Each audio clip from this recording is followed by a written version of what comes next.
Que le nom de Jésus-Christ soit glorifié une fois de plus en ce 13 mai 2021. C'est un jour férié.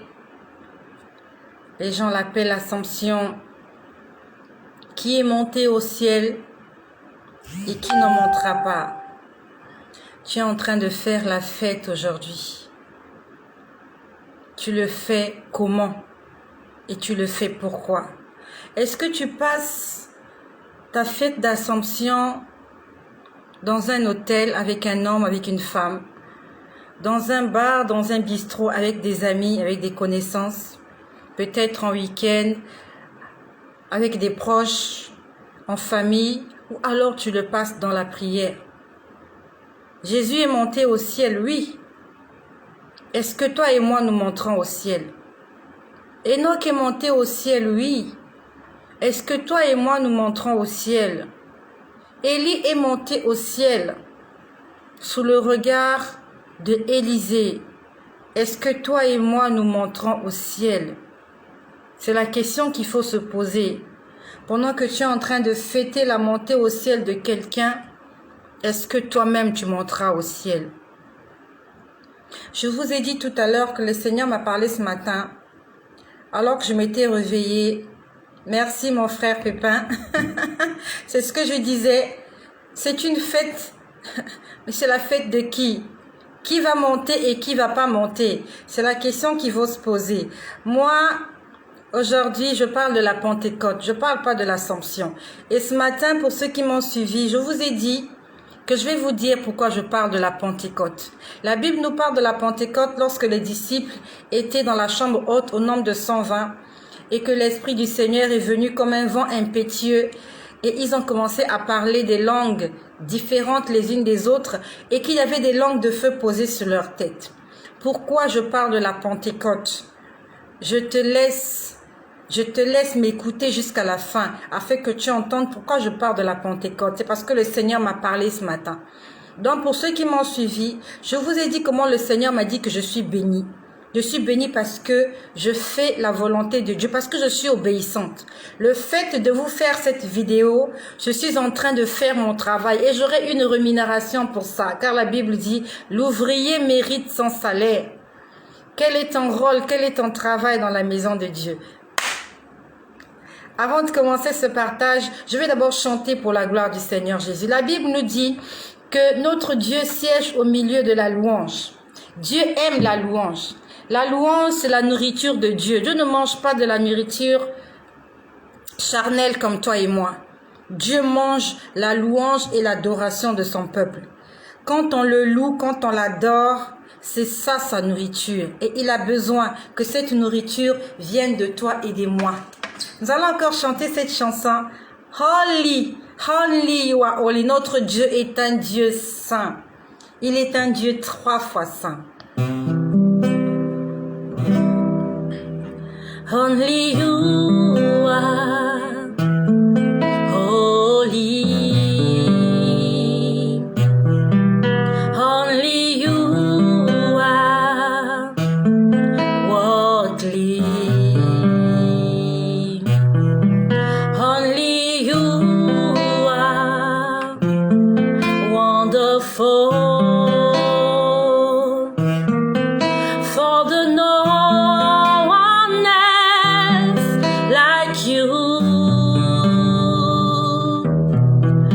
Oh, he fails forever true. All my love, my heart, my life is a testimony.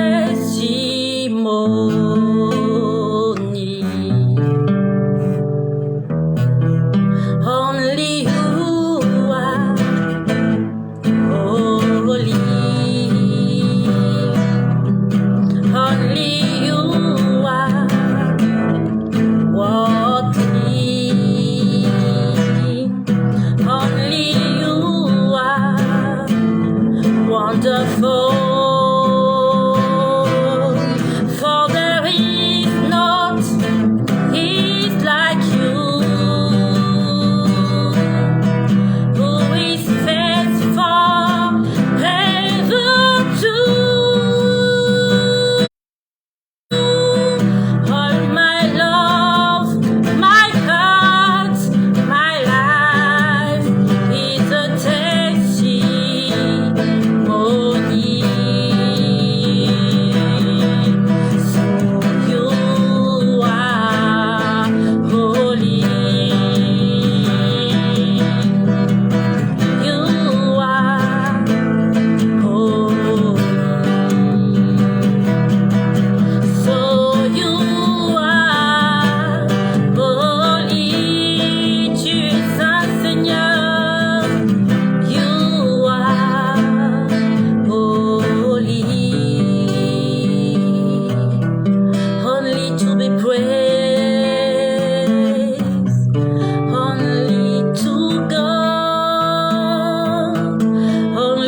de Jésus-Christ. Le Seigneur Jésus-Christ est saint et il nous demande d'être saints. Et soyons saints comme notre Dieu est saint. Donc, je vais continuer à vous partager ce que le Seigneur m'a montré ce matin. Je vous ai dit comment j'ai fait un songe. Et ce matin, quand je me suis réveillée, j'étais en train de demander au Seigneur ce que signifiait ce songe. Et lorsque le Seigneur a commencé à me l'expliquer, si tu n'as pas suivi la première partie, je te conseille d'aller écouter la première partie afin de comprendre la chronologie des faits. Donc, j'étais là et le Seigneur, et j'entends une voix audiblement. J'étais allongée sur mon lit, j'entendais une voix. J'entends une voix qui me dit, il a approché son visage de toi. J'ai entendu, il a approché son visage de toi. Quand j'entends, il a approché son visage de toi, c'est comme j'ai dit tout à l'heure, c'est une phrase qui est codée. Donc, dans cette phrase, il y a une panoplie d'informations. Dans cette phrase, il y a beaucoup de choses. Quand Dieu te dit une chose, en fait, ça veut dire beaucoup de choses. Je ne sais pas comment je peux expliquer ça, mais c'est comme ça que j'ai compris. Donc, quand j'ai entendu, il a approché son visage de toi. Pendant que j'étais en train de réfléchir à ce que cela signifiait, je vois le visage d'un homme. Je vois le visage d'un homme qui était juste en face de moi, comme je suis en face de vous. Je n'ai pas vu ses pieds. Je le voyais comme vous me voyez là en bustier, comme sur une photo d'identité. J'ai vu un homme en face de moi. Cet homme était, il avait d'un certain âge. C'était un homme d'un certain âge. On va dire 60 ou 70 ans. Il était en face de moi. Il avait des cheveux gris. Quand je parle des cheveux gris, quand vous voyez ses cheveux, il avait beaucoup de cheveux gris. Et quand je pouvais voir cet homme, je pouvais sentir en lui la sagesse. Vous voyez, quand vous voyez un homme qui est sage, vous voyez un homme, quand vous avez des problèmes, vous savez que vous pouvez aller le voir pour vous donner des conseils. Il ressemblait à cet homme-là. Il ressemblait à un homme sage. Et il était en face de moi, juste en face de mon visage, comme vous me voyez là maintenant. Et il m'a dit, je reviens. Il m'a dit, je reviens. Il m'a dit, je reviens, il m'a dit, je crois 2 fois. Il m'a dit, je reviens. Et il avait l'air fatigué. Je ne sais pas pourquoi il avait l'air fatigué. Je ne dormais pas. Je bénis mon frère Pépin qui est là, ma soeur Marcel de Leslie, je vois ma soeur Clara. Oui Clara, je ne t'ai pas oublié. Je reviendrai vers toi pour le message. Je reviendrai vers toi ma soeur Clara. Merci de t'être manifestée. J'ai tellement de choses. J'allais te répondre aujourd'hui, mais le Seigneur m'a parlé ce matin. Donc il faut d'abord que je dise ce que le Seigneur m'a dit ce matin pour que je n'oublie pas. Bonsoir ma sœur Steph Blessing, que le Seigneur soit béni là où vous êtes. Donc je vois un homme en face de moi, un homme rempli de sagesse. Il avait beaucoup de cheveux gris. Il avait porté un vêtement. Un vêtement, je crois qu'il y avait la couleur de ses cheveux aussi, c'était gris. Et il m'a dit, il avait l'air fatigué. Il m'a dit, je reviens, je reviens. Non, je suis en train de venir. Non. Il m'a dit, je viens. Voilà, il m'a dit, je viens. Non, j'arrive. Voilà. Seigneur Jésus, merci. Comme j'ai pas noté, il m'a dit, j'arrive. Et j'étais en train de réfléchir. Je me disais, mais pourquoi il me dit qu'il arrive? Et après, il me dit, je vous donne mon mémoire. Il m'a dit, je vous donne mon mémoire. Je répète. J'ai vu un homme d'un certain âge. Un homme adulte. On va dire un vieillard. Pas vraiment vieillard, on va dire 60-70 ans. C'est pas vraiment un vieillard, on va dire c'est une vieille personne. Il me regarde, il me dit, j'arrive. Il me l'a dit 2 fois. Après, il me dit, je vous donne mon mémoire. Quand il me dit, je vous donne mon mémoire, je commence à réfléchir, mais je me dis, mais comment il peut nous donner? Il n'a pas dit, je vous donne ma mémoire. Il n'a pas dit ma mémoire, mais il a dit mon mémoire. Donc, c'est comme si il a écrit un mémoire, comme pour ceux qui présentent un mémoire pour avoir leur examen, leur doctorat, leur diplôme. Donc il me dit, je vous donne mon mémoire. Quand j'entends ça, je me suis dit, mais ça n'a pas de sens. Comment il peut nous donner son mémoire? Et pendant qu'il me dit, je vous donne mon mémoire, je peux voir, je sais pas comment je peux expliquer, je vois un mélange de quelque chose. Ça ressemblait, je sais pas comment je peux expliquer ça. Ça ressemblait, les mots me manquent. Les mots me manquent, mais ça ressemblait à l'univers. Ça ressemblait à l'univers qui est en train de se mélanger. Je sais que vous ne me comprenez pas. Et j'ai du mal à vous expliquer ça. C'est comme si... Je sais pas. C'est comme si toutes les matières du monde se mélangeaient et formaient un. C'est inexplicable. Les mots me manquent. Si j'étais dessinateur et si j'avais du matériel, je pouvais le faire peut-être sous forme de dessin animé, sous forme de je sais pas, de science-fiction, je sais pas, mais j'avais l'impression qu'il y avait un mélange de quelque chose, un mélange de plusieurs substances, et ce mélange formait un. C'est difficile à expliquer, c'est difficile à comprendre. Mais c'était juste comme des grains de sable mélangés à de l'eau, mélangés à de l'air. C'est incroyable. C'est incroyable. En fait, quand je vois ces choses, je me dis juste que nous avons limité Dieu. Tous sur la terre, nous ne connaissons pas la grandeur. Nous ne connaissons pas la hauteur. Nous ne connaissons pas la profondeur de Dieu. Dieu est immense. Et il nous a montré qu'une partie de lui. Dieu ne nous a montré, ne s'est révélé qu'à nous en partie. Il peut prendre toutes les formes. Il peut devenir ce qu'il veut. Il peut faire ce qu'il veut. C'est incroyable ce que Dieu est. Et j'étais en train de voir le monde, j'étais en train de voir l'univers, c'était un mélange de quelque chose que je ne sais pas comment appeler. Et je voyais, quand il a dit je reviens, je voyais comme un diamant. Je voyais l'univers était bleu noir.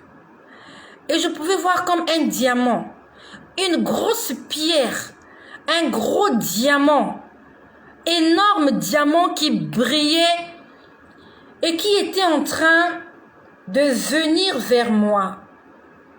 Donc c'est comme si ce diamant quittait la terre, ce diamant quittait le ciel.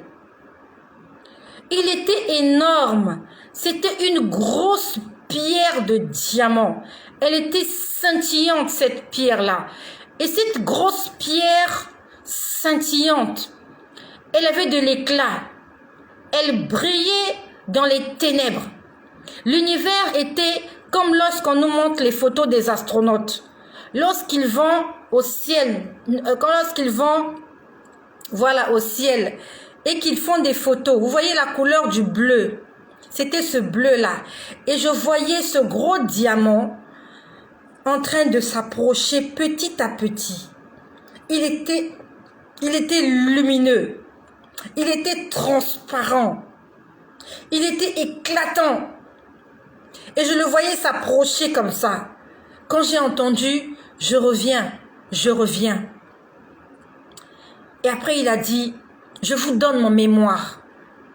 C'est ce que j'ai vu. J'ai vu un mélange de quelque chose et j'ai vu un diamant, un gros diamant, une grosse pierre. C'est-à-dire que je sais pas s'il y a ce diamant-là qui existe sur Terre. C'est un diamant énorme. Comme énorme, plus grand qu'un homme adulte. Énorme, vraiment, c'était énorme. ce diamant qui était en train de quitter le ciel et qui venait comme ça vers moi. Puis après, que le Seigneur me rappelle parce que j'ai pas noté. Puis après, je vois une scène. Je vois une scène. C'est un policier qui interpelle un usager de la route, un chauffeur. Je vois ce policier-là qui arrête ce chauffeur-là pour une contravention. En fait, le chauffeur n'avait pas tous ses papiers, les papiers du véhicule. Et qu'est-ce que le chauffeur fait? Le chauffeur est arrêté par ce policier, un policier routier. Et cet homme, comme il n'avait pas tous les papiers de son véhicule, il a donné de l'argent au policier pour le corrompre, pour le laisser continuer. Donc c'est une scène que j'ai vue, je sais que cette scène est hors sujet par rapport à ce qui s'est passé avant. J'ai vu le gros diamant et juste après le gros diamant, je vois cette scène d'un homme qui est en train de corrompre un policier routier. Et quand je vois cette scène, j'entends une voix qui dit « ça me fait mal au cœur ». La voix a dit « ça me fait mal au cœur ». Il m'a dit « j'ai très mal au cœur ». Lorsque les hommes sont corrompus, Dieu a mal au cœur. Il m'a dit « j'ai très mal au cœur ». Lorsque nous corrompons les gens avec de l'argent et lorsque nous sommes corrompus, Dieu est contre la corruption. La corruption, pour toi qui ne connais pas ce que c'est que la corruption, c'est les pots de vin, les pots de vin. Si tu ne sais pas ce que c'est qu'un pot de vin, c'est quand tu donnes de l'argent à quelqu'un pour qu'il te fasse un service, pour qu'il te donne un service, mais un service malhonnête. C'est malhonnête. Pour que cette personne te fasse des faveurs, mais dans le sens malhonnête. Tu n'as pas un papier ou tu as des faux papiers, tu donnes de l'argent à quelqu'un pour qu'il te laisse passer. Ce sont des pots de vin, c'est de la corruption. Ton enfant n'a pas eu son examen et toi tu vas voir le promoteur de l'établissement ou le proviseur pour qu'on le fasse passer en classe supérieure. C'est de la corruption. Tu as besoin de quelque chose, tu n'as pas eu les notes, ainsi de suite. Tu sais ce que c'est que la corruption. Et Dieu m'a dit, ça me fait mal au cœur. Et quand il m'a dit, ça me fait mal au cœur, je pouvais voir un espace noir, de couleur rectangulaire. Et on avait versé dessus comme de la cire, comme du cirage. C'était du cirage noir, mais il y en avait beaucoup. C'était comme un espace rempli de cirage, de forme rectangulaire. Et quand le Seigneur m'a dit, ça me fait mal au cœur, et toi qui m'écoutes, je ne sais pas si tu vis dans la corruption. Est-ce que tu pousses les gens à te corrompre, ou alors tu corrompes les gens? Dans nos administrations, il y a de la corruption partout. Alors que le gouvernement a dit que le document, il est gratuit. Toi, tu le fais payer aux gens. Si on a dit que l'acte de naissance est gratuit, pourquoi tu fais payer l'acte de naissance aux parents? Si on a dit que le passeport est gratuit, pourquoi vous faites payer le passeport? Si on a dit que la carte d'identité est gratuite, si on a dit que le certificat de nationalité, le casier judiciaire est gratuit, pourquoi vous le faites payer? Si on a dit que certaines taxes sont gratuites, ou bien on a fixé le montant, toi, quand les gens viennent vers toi, tu augmentes le montant. Tu demandes aux gens de payer plus que ce qu'ils ne devraient payer. C'est du vol, c'est du mensonge. Donc quand le Seigneur me parlait de corruption, il était en train d'englober toutes ces choses-là. Combien d'argent tu as reçu dans la malhonnêteté? La Bible nous dit que notre Dieu est un Dieu de justice et qu'il nous demande de marcher dans la justice.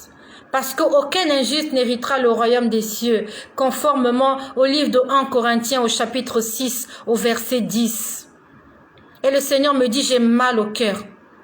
Il m'a pas dit, je suis énervé. Il m'a pas dit, je suis fâché, je suis en colère. Il m'a dit, j'ai mal au cœur. Chaque fois que nous sommes dans le faux, le Dieu créateur du ciel et de la terre, il a mal au cœur. Chaque fois que nous péchons, Dieu a mal au cœur. Combien de fois nous avons poignardé Dieu dans la poitrine? Nous lui avons fait mal par nos comportements, par nos attitudes qui ne glorifient pas son nom. Il m'a dit, j'ai mal au cœur. J'ai mal au cœur. Et je pouvais voir que cet espace était en train de grandir. Au départ, c'était un petit espace rectangulaire. Il y avait comme du cirage dessus, de la cire de couleur noire. Ça veut dire que quand vous marchez dessus, vous glissez. Vous pouvez glisser, tomber, vous faire du mal. Et quand vous marchez dessus aussi, vos pieds deviennent noirs, sales. Et je voyais des gens sur cet espace-là. C'est comme s'ils patinaient. D'autres tombaient, se relevaient. Tu ne peux pas avancer dans cet endroit. C'est de la cire, c'est du cirage, ça glisse. Et il y avait des gens dessus. Et cet espace a commencé à grandir. A commencé à grandir et a commencé à prendre une ampleur. Le monde entier était rempli de cirage. Le monde entier était une esplanade cirée. Il y avait du cirage. Les gens étaient en train de glisser. C'est-à-dire qu'en fait, Dieu était en train de me montrer que le monde est corrompu. Tous les hommes étaient dans la corruption. C'est-à-dire que ça avait pris une ampleur incroyable, exponentielle. Au départ, c'était un petit rectangle qui a commencé à grandir, et le monde entier était devenu ce grand rectangle. Ça n'avait pas de limite. C'était ciré. Les gens étaient là. Personne n'avançait. Les gens glissaient, tombaient. Vous essayez de vous relever, vous tombez, vous glissez. Tout le monde était dans la corruption. Tout le monde était là-dessus sur la corruption. Les hommes, les femmes, les enfants, tout le monde. Et personne n'avançait. Les gens étaient là. Tu essaies d'avancer, tu tombes. Tu essaies de te relever, tu tombes. D'autres tombent. En fait, c'était...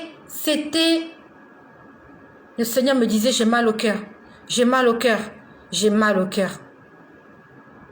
Puis après, je vois un espace comme une savane.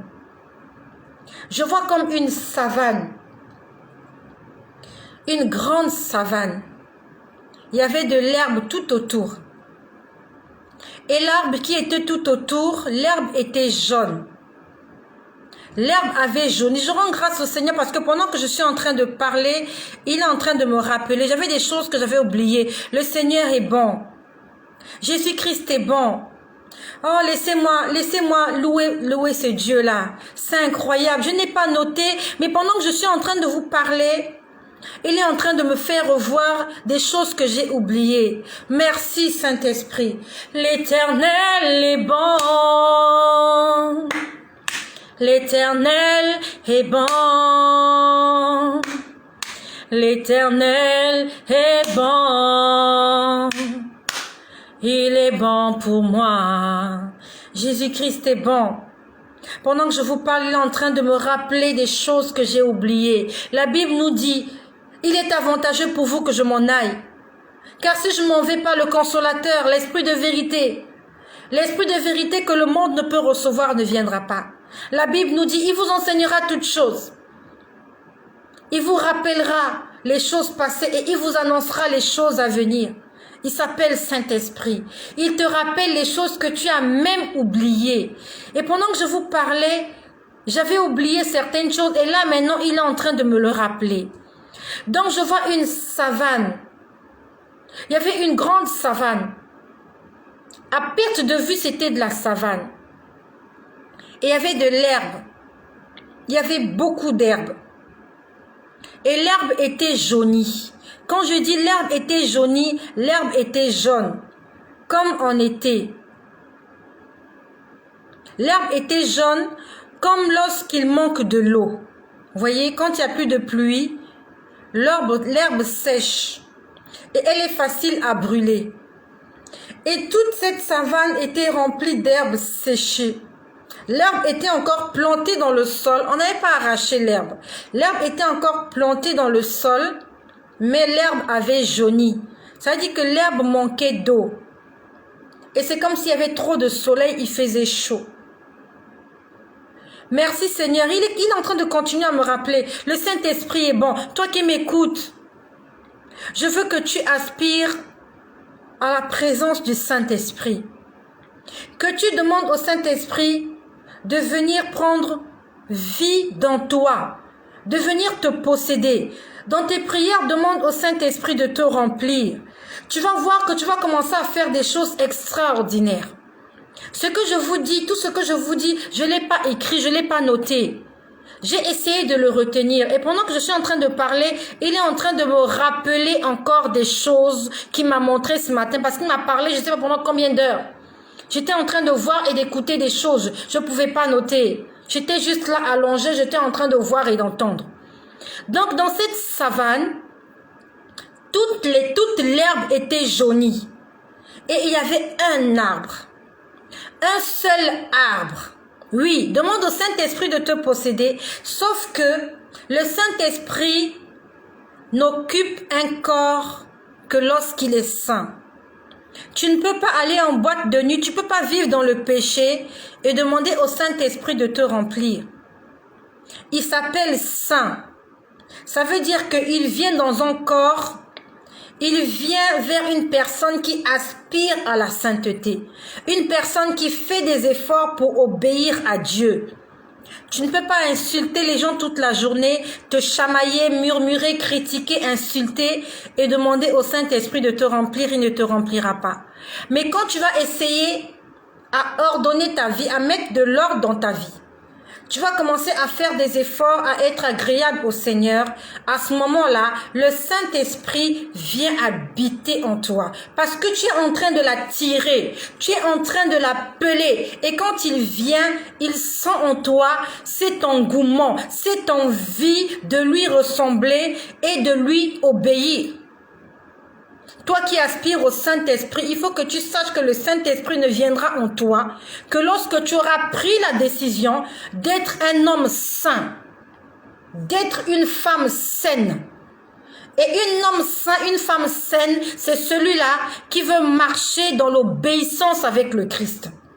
Tu ne peux pas demander au Saint-Esprit de venir te posséder alors que tu écoutes de la musique mondaine toute la journée.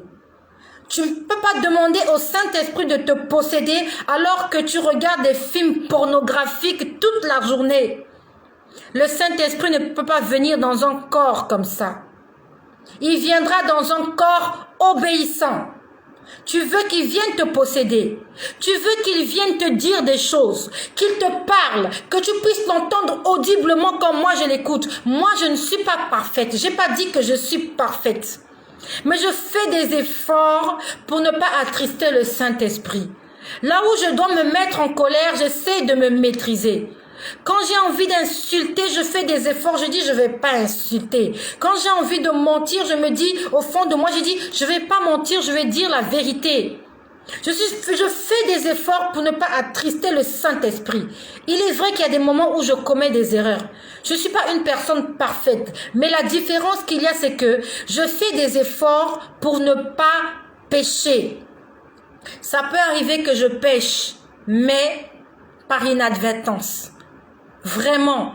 Ça peut arriver que je dise quelque chose qu'il ne faut pas dire, mais je n'ai pas fait attention, c'est sorti comme ça. Mais quand je reste tranquille, quand je me remets en question, je demande pardon. Et je demande au Seigneur de me donner la force. Je prends la décision, je dis, je ne vais plus recommencer. Peut-être que tu convoites ce don-là. Je sais, je te comprends. Il est beau ce don-là. Le don de prophétie, le don de vision, le don de parole de connaissance. Écouter la voix du Seigneur, c'est quelque chose d'extraordinaire. Quand tu poses la question au Seigneur, il te répond. Quand il ne te répond pas, tu insistes, il finira par te répondre. Ce don que j'ai, je le chéris. J'aime ce don-là. J'aime le don de prophétie et surtout la vraie prophétie. J'aime quand Dieu me parle. Je suis heureuse et je ferai tout pour continuer à garder cette attitude et à monter à un autre niveau supérieur.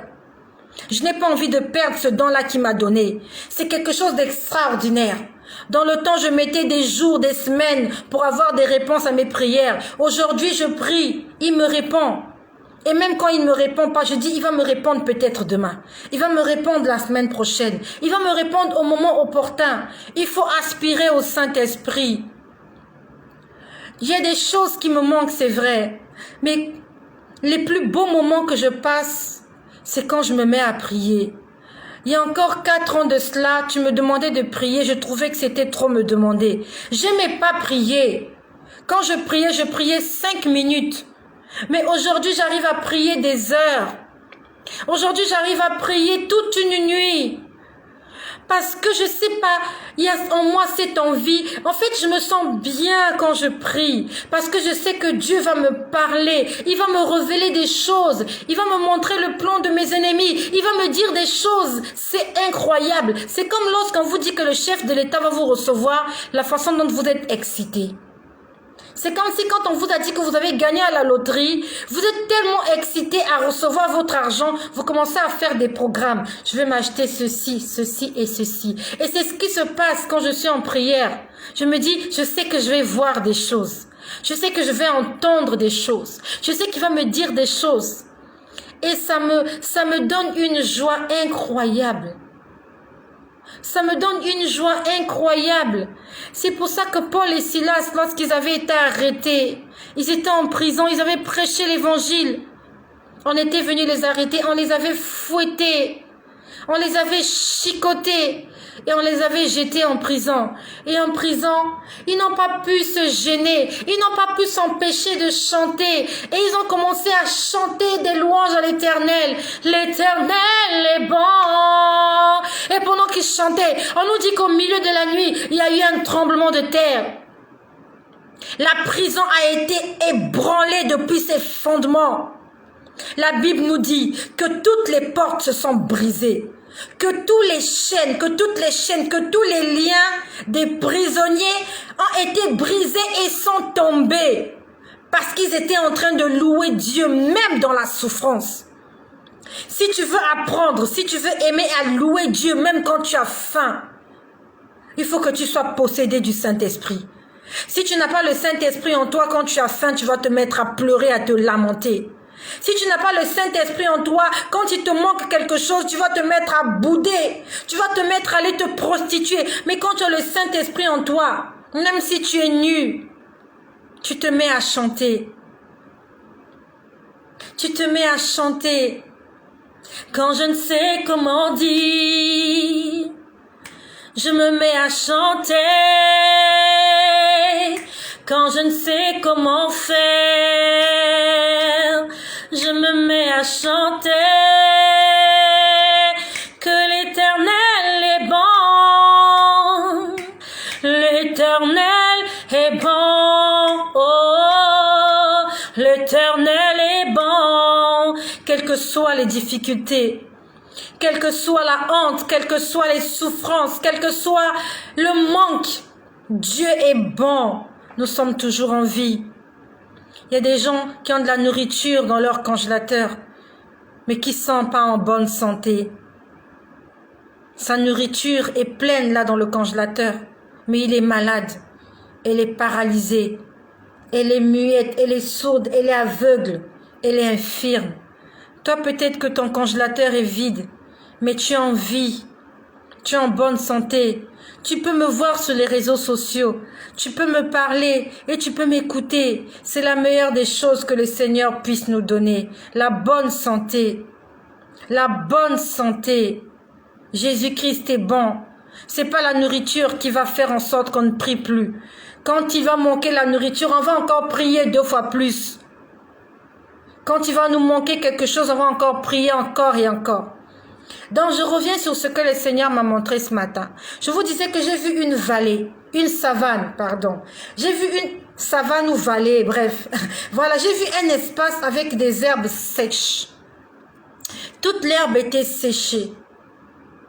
Et à l'intérieur de cet endroit, non pas à l'intérieur, au milieu de cette savane, au milieu de cette vallée, au milieu de cette steppe, il y avait un arbre, un grand arbre.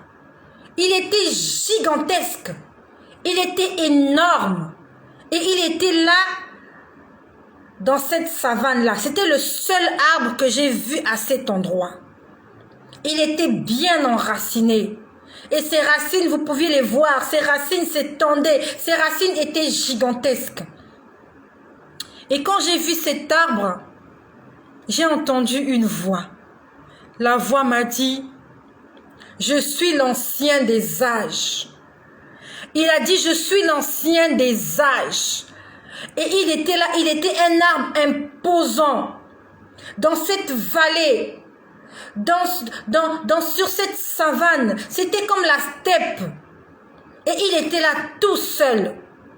Il était grand, énorme cet arbre. Et il ressemblait à un arbre que j'ai vu il n'y a pas longtemps, lorsque je vous ai parlé de comment une collègue à moi avait perdu son oncle qui était militaire. Je crois que ça fait 1 mois de cela que je vous ai fait ce témoignage, quand le Seigneur m'avait demandé de prier pour cet homme, alors qu'il était à l'hôpital. Ça faisait 5 jours qu'il était sous oxygène et qu'il ne parlait pas. Et quand le Seigneur m'a demandé de prier pour lui le samedi, étonnamment, ce jour-là, il a commencé à parler et il s'est confessé. Et je vous ai dit que lorsqu'il est mort, le Seigneur m'a montré, quand j'étais en train de prier le lundi, afin que le Seigneur me montre ce qui s'est passé, je vous ai dit que j'ai vu un grand arbre et qui avait des racines, ce grand arbre avec de grandes racines. Et j'ai vu 3 petits moutons qui étaient allongés sur les racines de cet arbre. Et l'arbre que j'ai vu ce matin ressemblait à ce grand arbre-là. Énorme, gigantesque. Et il m'a dit, je suis l'ancien des âges. Quand vous voyez cet âge, quand vous voyez cet arbre, vous savez que c'est un vieil arbre. Que ça fait longtemps que cet arbre-là est là. Et il m'a dit, je suis l'ancien des âges. Puis après, je vois des papayes. J'ai vu des papayes. J'ai vu des papayes, il y en avait, je crois, 6 ou 7. Il y en avait, je crois, 6 ou 7. Des papayes. Le papaye, fruit papaye. Et ils étaient en 2 groupes. Il y avait un tas sur ma gauche, il y avait un tas sur ma droite. Les papayes qui étaient à ma droite étaient au nombre de 4, je crois. 4, oui. Étaient au nombre de 4. Et c'était des papayes bien mûres. De grosses papayes bien mûres. Vraiment bien mûres. Quand je dis mûres, vraiment mûres orangées, bien jaunes. Et les papayes qui étaient sur ma gauche étaient en train de mûrir. Les papayes étaient en train de mûrir. Donc ça veut dire que dans pas longtemps, ces papayes-là seront aussi mûres. Et ils étaient là. Il y avait 3 ou 4 à ma gauche. Et il y en avait, je crois, 3 sur ma droite. Quand j'ai vu cette image, j'ai pas compris ce que cela signifiait. J'ai vu juste des papayes, d'autres qui étaient bien mûres et d'autres qui commençaient à mûrir. Et j'entends encore, ça me rappelle, en fait, la voix encore sonne dans ma tête qui me dit, je reviens. Je reviens, je vous donne mon mémoire. C'est revenu dans ma tête. Je reviens, je vous donne mon mémoire. Quand il me dit encore, je vous donne mon mémoire, je peux voir comme, vous voyez, je prends l'exemple, si vous êtes sous une bâche, pas une bâche, on va dire une nappe en plastique. C'est comme si vous êtes sous une nappe en plastique et qu'il est en train de pleuvoir. Quand il est en train de pleuvoir, vous pouvez sentir la pluie tomber sur cette nappe. Excusez-moi voilà. Vous pouvez sentir la pluie tomber sur la nappe. Vous ne voyez pas la pluie, mais vous la sentez tomber sur la nappe. Une nappe transparente. Donc j'essaie de vous expliquer ce que j'ai vu. Ça ressemblait à lorsque les gouttes d'eau tombent sur une nappe en plastique. Et vous et moi, nous sommes sous la nappe. Donc la façon dont vous voyez les gouttes d'eau là tomber sur la nappe, C'est ce que signifiait ce qu'il m'a dit, je vous donne mon mémoire. Quand il a dit, je vous donne mon mémoire, ça signifiait qu'il faisait tomber sur nous une pluie. Et cette pluie-là tombait sur nous, mais sur une nappe. Pourquoi sur une nappe, je ne sais pas. Mais ça ressemblait à ça. L'image ressemblait aux gouttes d'eau qui tombent sur une nappe. Puis après, j'entends une chanson. Et j'aimerais te dire, toi qui es chantre, si tu es un chantre de Dieu, ou que tu sois je ne sais pas quoi, si tu aspires à quelque chose pour la gloire de Dieu, il faut que tu sois un homme et une femme de prière. Moi, je n'ai jamais composé un album. Je n'ai jamais composé de chansons. Je n'ai jamais sorti d'album. Je peux vous dire que le jour où j'entrerai en studio par la grâce du Seigneur, je pourrai vous sortir des albums chaque semaine. C'est sans prétention. C'est sans prétention, c'est pas pour m'enorgueillir. Le jour où j'aurai accès à un studio d'enregistrement, je pourrai vous sortir des albums chaque semaine. Parce que chaque fois que je prie, j'entends des chansons. Donc toi qui es là, si tu veux faire, si tu es un chantre, si tu veux faire une carrière, de ça une carrière musicale, si tu es connecté au Saint-Esprit, si tu aimes la prière, si tu aimes le jeûne, tu n'auras pas besoin de passer des nuits blanches avec le papier en train d'écrire, en train de chercher des mélodies. Dieu viendra te donner des mélodies et des paroles cadeaux. C'est cadeau, c'est gratuit. Moi, le jour où j'entrerai en studio, je pourrai vous sortir des albums chaque semaine. La semaine a 7 jours. Et je peux vous dire que quand je me concentre dans la prière, j'entends des mélodies. Le problème, c'est que je n'enregistre même plus parce que j'en ai trop. J'en ai trop. J'ai trop de mélodies, je n'enregistre même plus. Et ce matin encore, pendant que j'étais en prière, j'ai entendu 2 mélodies. C'est-à-dire que si j'avais un studio d'enregistrement, je serais allée en studio aujourd'hui, le 13 mai, j'aurais enregistré mes 2 chansons. Demain, 14 mai, j'allais encore enregistrer des chansons. Chaque semaine, je peux vous sortir un album. Et j'ai entendu une chanson. Je ne sais pas qui était en train de chanter cette chanson, mais je crois que c'était les anges. Et cette chanson disait, cette semaine, écoute-moi bien. La chanson disait, cette semaine, que le Seigneur me le rappelle, cette semaine, je serai obéissant. Je ne sais pas comment je peux dire. Je l'ai enregistré ce matin. Ça disait, je serai obéissant en cette semaine. Quelque chose comme ça. Je serai très obéissant. Vraiment, je serai... en fait, ça voulait dire que je resterai obéissant cette... Voilà. Je resterai, puisqu'on le conjuguait au futur. La chanson disait, je resterai obéissant cette semaine. La chanson voulait dire, je resterai obéissant cette semaine. Je resterai obéissant cette semaine. On ne faisait que dire ça, mais avec une belle mélodie. Je resterai obéissant cette semaine. Ça, c'était la 2e chanson. Il y avait eu une première. La première chanson disait que j'aurai la victoire grâce à Jésus.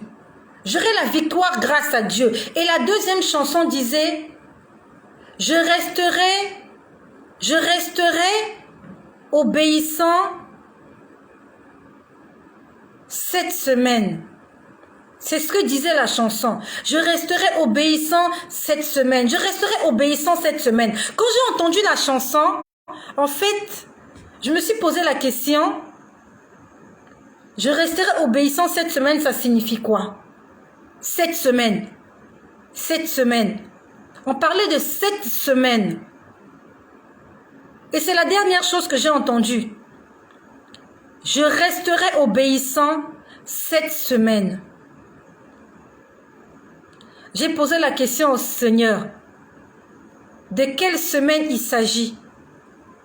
Est-ce que c'est le nombre 7?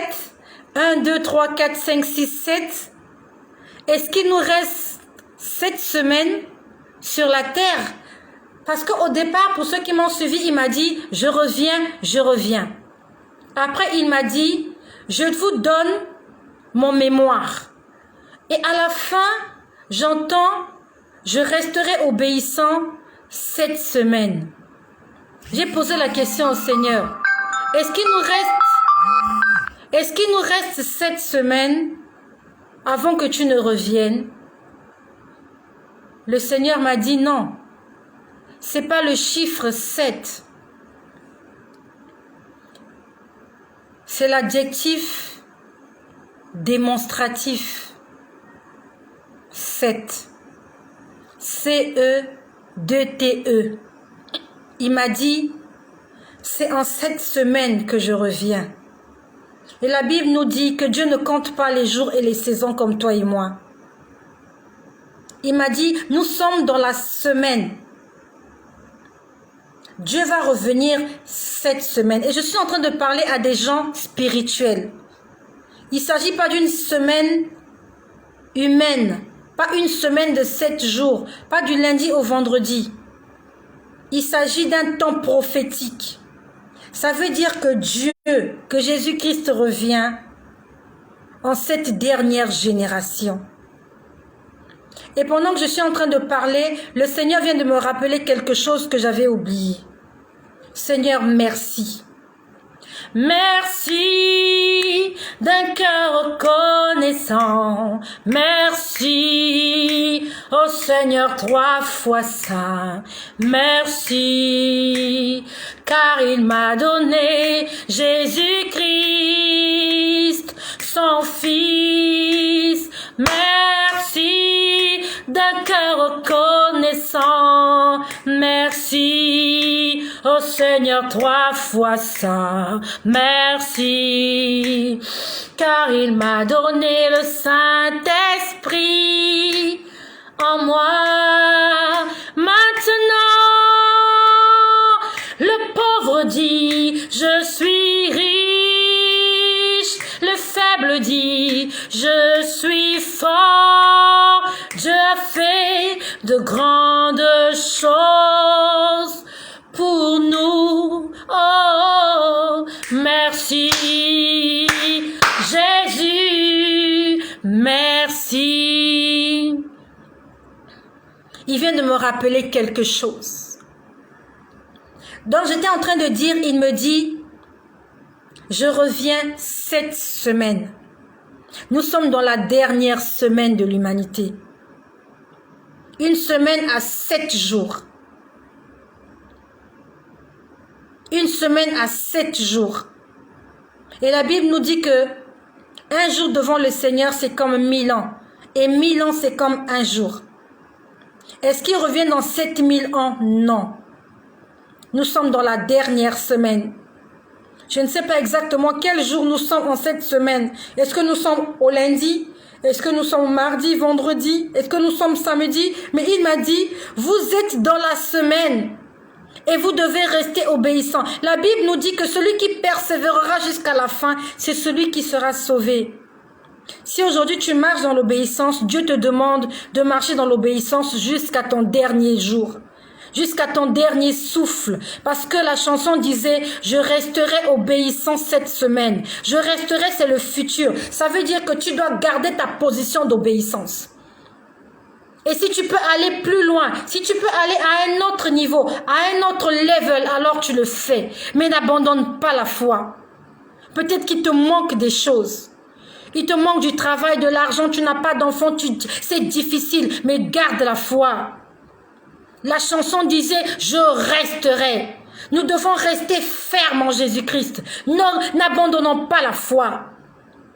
Il te manque des enfants. Est-ce que tu vas abandonner le Seigneur parce qu'il te manque des enfants? Il te manque un homme, une femme. Tu vas aller te prostituer pour avoir de l'argent, pour avoir un homme, pour avoir une femme. Tu vas entrer dans un mariage sans mariage. Tu vas aller vivre dans la fornication, dans l'impudicité parce que tu es en train de voir ton âge évoluer. Tu vas perdre ton âme pour les choses de ce monde.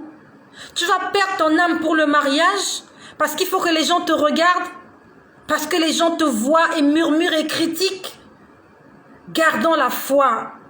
Nous sommes dans la dernière semaine. Les temps sont finis.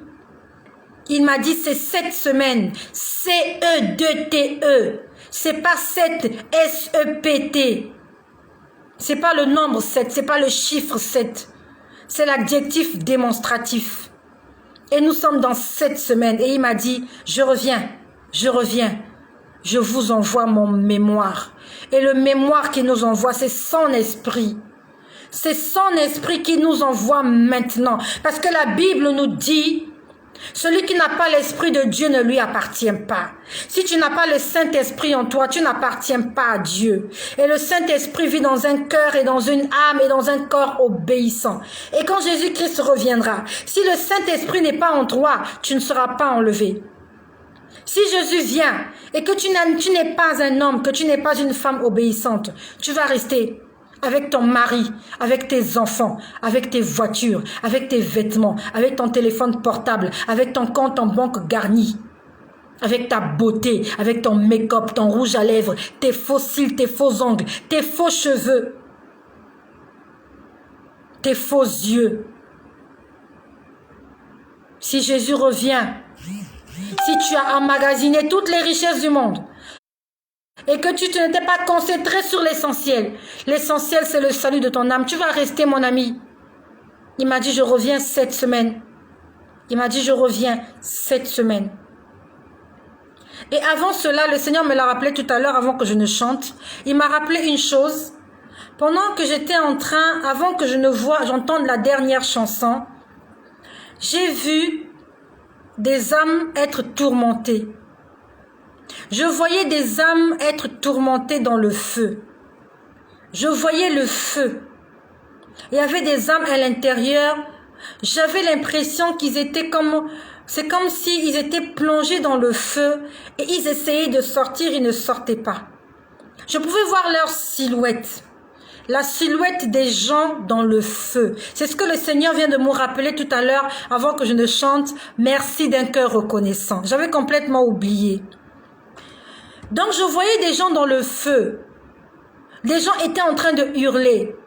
Mais dans ce hurlement, j'ai entendu un homme parler. Je ne sais pas qui est cet homme. Cet homme était en train de crier dans le feu. Et il disait exactement ceci.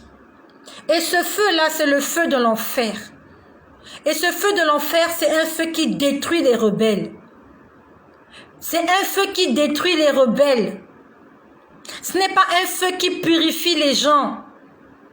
Le feu de l'enfer ne purifie pas. Je suis désolée pour toi qui crois au purgatoire. Un jour, je viendrai vous parler du purgatoire. Un jour, je viendrai vous parler du purgatoire.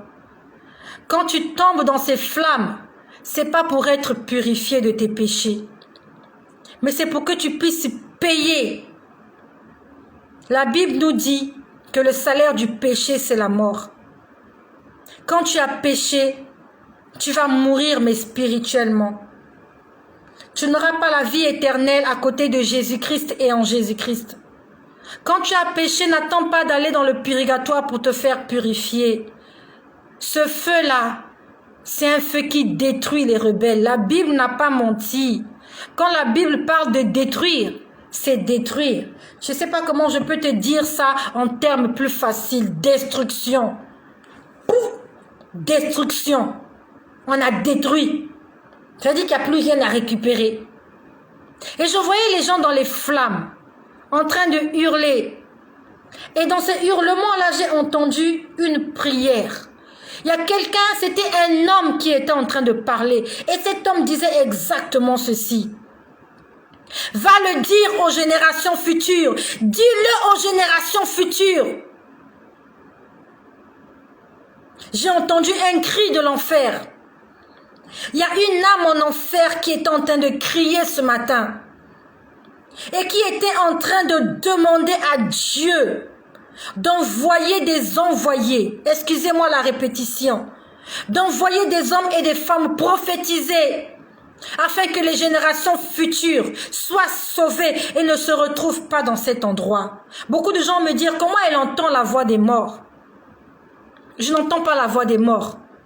C'est le Seigneur qui m'a permis d'entendre cela.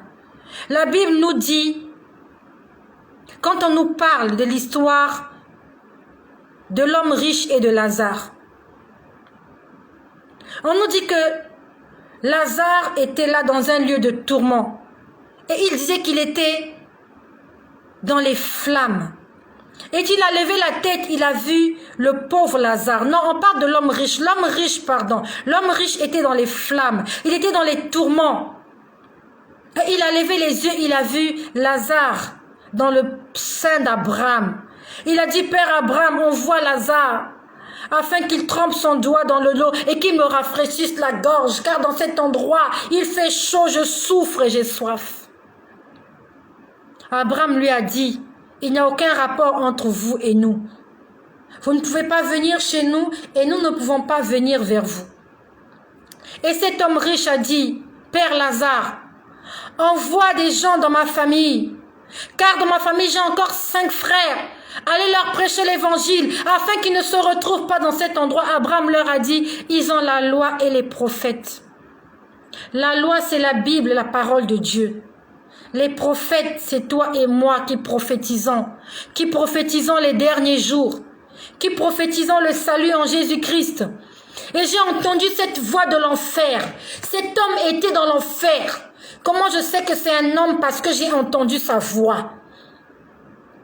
Je l'ai vu à partir du torse, là, d'ici, là, on va dire que j'ai vu sa partie supérieure. J'ai pas vu ses pieds, parce que j'avais l'impression que ses pieds étaient plongés dans le feu. Il essayait de sortir comme ça. Il essayait de sortir du feu.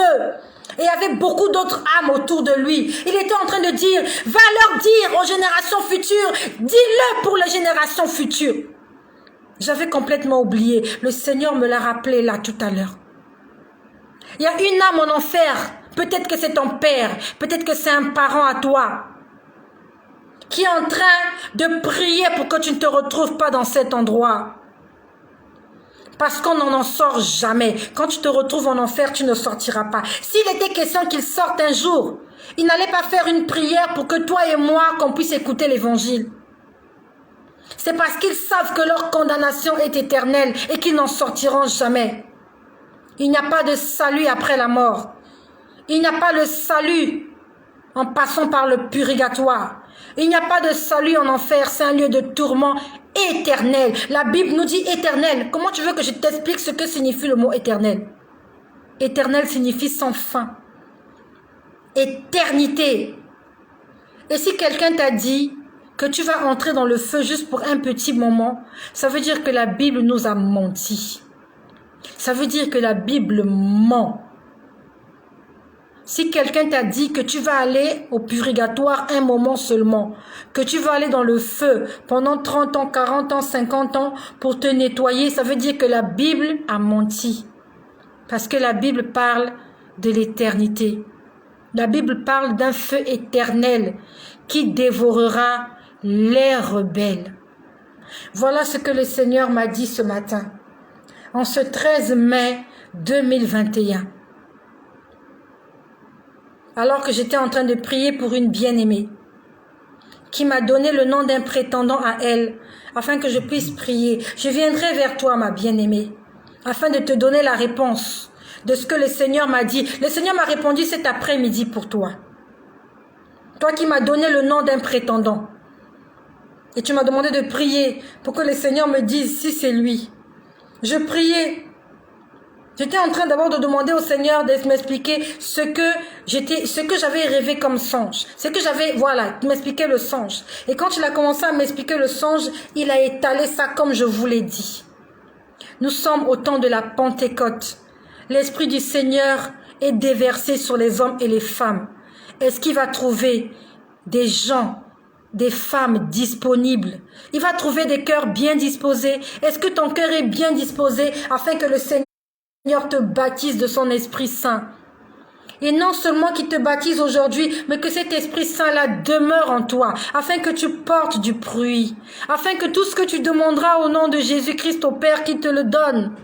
Comme il est écrit dans le livre de Jean au chapitre 15 au verset 16, je vous l'ai dit, ce n'est pas vous qui m'avez choisi, mais c'est moi qui vous ai choisi, afin que vous puissiez porter du fruit qui demeure, afin que tout ce que vous demanderez au Père en mon nom, qu'il vous l'accorde. Si tu as le Saint-Esprit en toi, si tu portes du fruit qui demeure, tout ce que tu demanderas à Dieu, le mariage, les richesses, la maternité, la fécondité, la prospérité, Dieu va te le donner. Parce que tu es en Jésus-Christ. Voilà, que le Seigneur Jésus-Christ vous bénisse. Que le Seigneur vous bénisse. Que le Seigneur te bénisse, Ornisha. Je suis en train de lire ton message. Fais-moi un vocal, s'il te plaît. Que le Seigneur te bénisse, ma sœur Thérèse, depuis le Cameroun.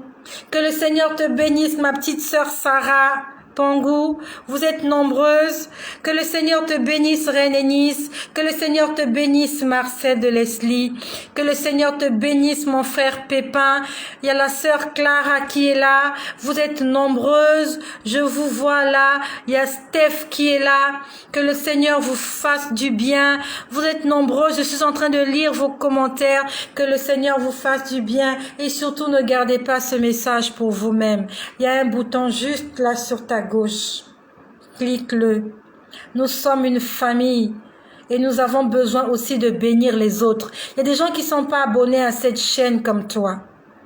Envoie-leur ce message. Afin qu'ils sachent que c'est le temps de la Pentecôte. Dieu fait tomber sur nous son esprit. Pourquoi? Parce qu'il m'a dit, je reviens, je vous envoie mon mémoire. Et il m'a dit, je reviens cette semaine. Cette semaine. Les papas, ils sont déjà mûrs. Les papas, ils sont mûrs. Elles sont déjà prêtes à être mangées. Je vous ai dit la dernière fois comment j'ai vu la table qui était prête. J'ai vu des tables, il y avait une salle ornée, comme s'il allait se passer un mariage. J'ai vu des tables étaient ornées. Je vous ai dit comment j'ai vu un boulanger qui était en train de mettre les pains au four. Il était en train de réchauffer le pain. Le pain, ça fait longtemps qu'on a préparé ce pain-là, mais on est en train de le réchauffer parce qu'il va avoir un événement bientôt. Pour que toi et moi, que nous puissions manger ce pain-là chaud. Tu aimes le pain chaud? Le Seigneur Dieu au ciel est en train de réchauffer le pain, afin que toi et moi, nous puissions manger ce pain. Pas du pain frais, pas du pain froid, pas du pain rassis, pas du pain calciné, mais du pain chaud. Je vous ai dit comment même j'ai vu la voiture. Il y avait un véhicule pour la mariée. On m'a dit tout est prêt. La voiture de la mariée est déjà prête. Il suffit juste qu'on aille chercher la mariée. Tout est prêt. Tout est prêt. La salle est prête. Les convives sont déjà là. Les invités sont là. La salle est là. Le marié est déjà habillé. Il est prêt. Mais c'est l'épouse qui est maintenant en train de se préparer. Parce que nous savons que la mariée, c'est elle qui vient toujours en dernier lieu à la mairie. Tout le monde est assis. Et la mariée vient toujours la dernière. Et la mariée, c'est toi et moi, l'épouse du Seigneur, que Jésus-Christ viendra chercher bientôt. Soyez bénis chez vous. Et que le nom de Jésus-Christ soit glorifié.